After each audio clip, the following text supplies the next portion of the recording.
Hello, everybody. This is Find Your Flourish, and I am Avrohom, your CEO or Chief Encouragement Officer. And I'm delighted that you're going to be spending some time with me today.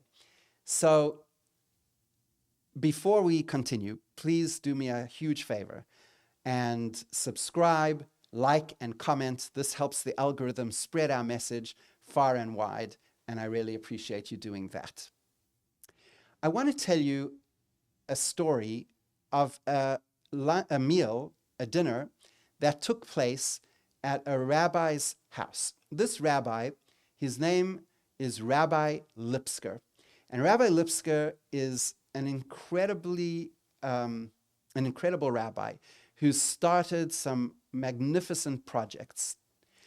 Two of his projects are the Shul, which is an empire in Florida, and the Aleph Institute. Now, this story is around the Aleph Institute. The Aleph Institute is an organization that supports prisoners and soldiers in the army. And it provides them with their spiritual needs and with encouragement and with other services that these populations need. So you could imagine that around the rabbi's table, there were often very interesting guests. There were military personalities and there were ex-convicts. So one Friday night dinner at the rabbi's house, there were these two convicts. And the first man shares his story. And he says that in the 1950s, he was an extremely successful physician. He was a doctor. And he owned a chain of clinics. He was very well respected within his community. He was the president of his synagogue. He had 1.6 children, a loving wife. He had a picket fence, a country cottage. He was living the American dream, and he was extremely successful and respected. Unfortunately, he was caught performing an abortion. And in the 1950s, performing abortion was highly illegal. And so he lost his license to practice medicine. He was imprisoned. His wife left him and took the kids. He lost his standing in the community, and he never fully recovered. So there he was, sitting at Rabbi Lipsker's table, and that is his story. The next gentleman stands up and tells his story, and it's actually quite a similar story. This person was a stockbroker in the 1980s, and he was extremely successful. He had a seat on the stock exchange. He had many clients, and he was extremely wealthy. He was the head of the Jewish Community Center in his area. Again, he had the perfect family, the perfect life. He was living the American dream. And he got caught for insider trading, for trading insider information. And again, like the doctor who had spoken before him, he experienced the same thing. He was put into prison. He got a criminal record. He lost his license to trade on the stock exchange. His wife left him, and he was alone and crushed and defeated, sitting at the rabbi's table. So these two people get to speaking to each other, and they come to a startling conclusion, a startling realization. They conclude that it was not the crime that they committed that got them in trouble. It was the decade that they committed the crime. What does that mean? If you go to, in the 1950s, if you had actionable intel on a stock, so there were these cigar smoke-filled back rooms where people would come and would share and exchange information about companies.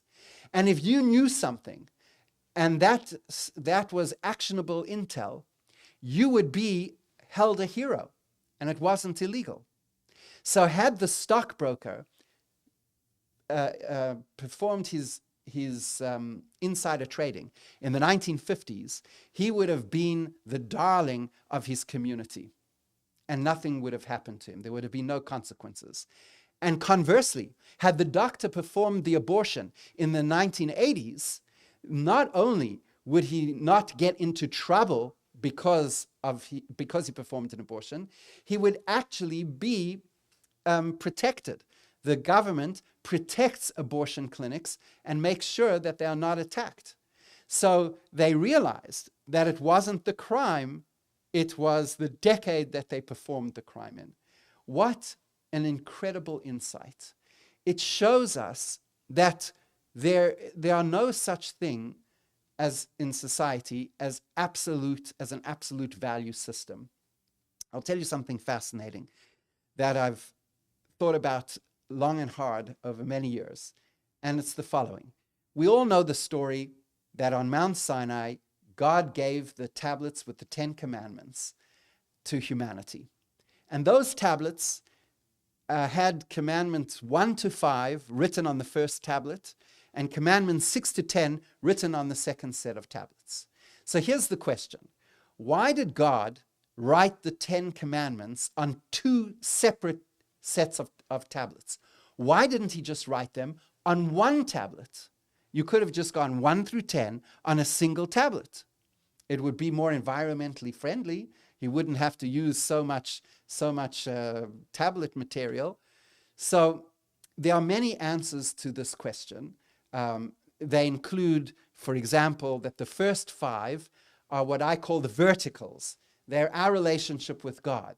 I'm the Lord your God, don't serve idols, observe the Sabbath, etc. They are how man interacts and relates with God, while the second 5, so it's a second category, are what I call the horizontals. That's how man interacts with his fellow man. Not to steal, not to kill, not to covet, etc. So we have them separated for that reason. But there's another fascinating reason, and that is that they should be read. They were intended to be read across. So in other words, the first of the 10 commandments is, I'm the Lord your God. The 6th commandment, which would be the first commandment that appears on the second set of tablets, would be, thou shalt not kill. You're not allowed to murder somebody. So I'm the Lord your God, therefore you shall not kill. In other words, if you read it across, the reason that you shouldn't kill is not because your mother said that it's wrong to kill or because society says that it's wrong to kill. You should not kill for one reason and one reason only, and that is that God Almighty said that you are not to kill. You know, we're only about 3 mortgage payments away from one of the most heinous crimes that man has ever committed to man, and that is the Holocaust. And in the Holocaust, the Germans decimated 6 million Jewish people and many millions of other people. And the fascinating thing is, if you would go up to a Nazi and you would sit the Nazi down and you would interview him, you would ask him, is it wrong to murder? He would say, absolutely. It's morally abhorrent to murder. And then you say, yeah, but what's your day job? Don't you murder for a living? Isn't that what you do? And he would say, no, that's Jews. That's different. It's like cockroaches. There's no moral compunction if you call an exterminator to come and exterminate your cockroaches. So the Nazis were very urbane.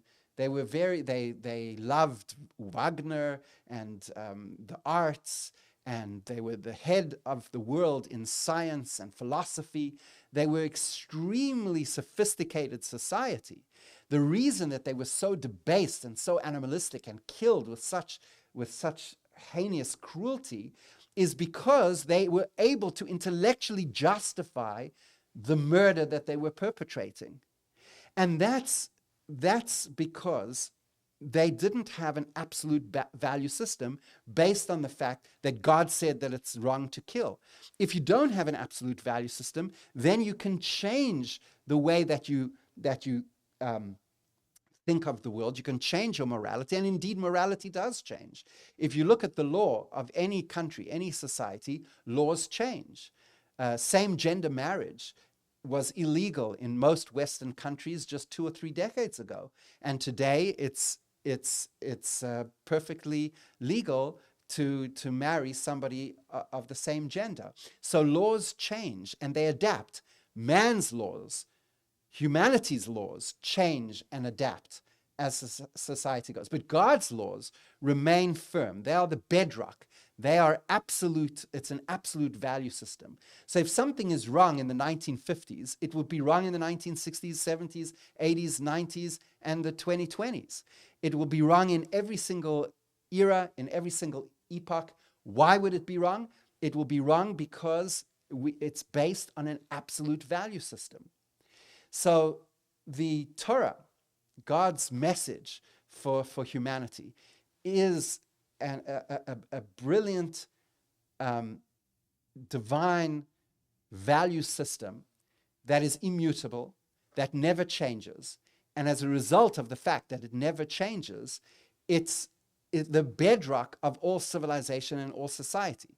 So when we set up societies and we base these societies on an absolute value system, on a divine value system, on a godly value system, then we create continuity. We have reliability. That value system is not going to be subject to the vicissitudes of time, to the winds that blow, to new winds that blow this way and that way.